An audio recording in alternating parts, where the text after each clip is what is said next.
I'm curious, how do you think about timing? Because especially when it comes down to a new channel, like the first months are going to be the worst months. And so if you're measuring specifically with outbound, if you're measuring the impact or the effectiveness of the channel based on your first 4 month metrics, you're doing your math wrong.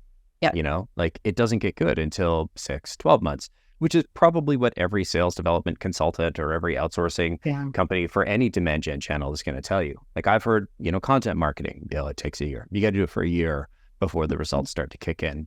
How do you balance the like, well, this is what a consultant told me versus like, you want to give it the best kick of the can, but you also don't want to be doing it forever without kind of looking at the spend and the ratios.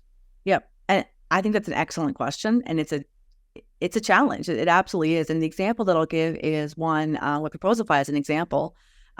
We've recently, this past year, did an experiment where we were experimenting with reaching franchises and exploring a new channel to reach a franchise as sort of a market segment, let's just say, or channel. And the channel to reach that, I was like, well, how do we reach franchises?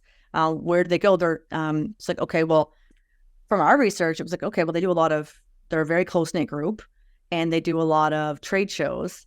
And so it's a lot of sort of boots on the ground, sending people to conferences and trade shows. That's not typically been our model. That's a very different approach. And, but the hypothesis is that this is a pocket that is underserved and that we feel we have a good fit with our software. So let's give it a try. And so the discussion is around, this is a hypothesis. We don't know for sure, but here's the research that we've done.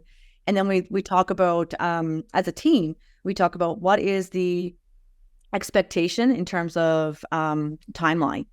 Like we knew at the outset that going to conferences and trade shows is going to be a long haul game. This is not going to be something that we're going to come back and have like massive lists of customers to be outbound on in a 3-month window. It's a longer closing. It's relationship building. So I think it really boils down to doing your research and understanding the channel, and then having the conversations at the outset of what is a reasonable timeline that makes sense that you can all agree upon. Because what you don't want is to have those, such as myself, sort of sitting in finance, having the expectation that this is going to give me a really good ROI within 3 months.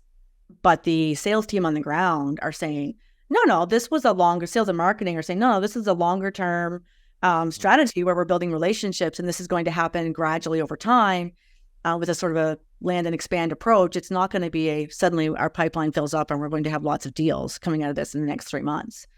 So I don't think that, it's not a black and white easy answer, but I do think what's important here is that the team is all aligned and you're setting that hypothesis and research out at the beginning to say, here's what we believe to be true. And as you go through, and you do set a time frame, like we had established and talked about, we're going to try this for a year. We talked about that. This is something that we know is not going to be immediate, but it's something that we want to invest in.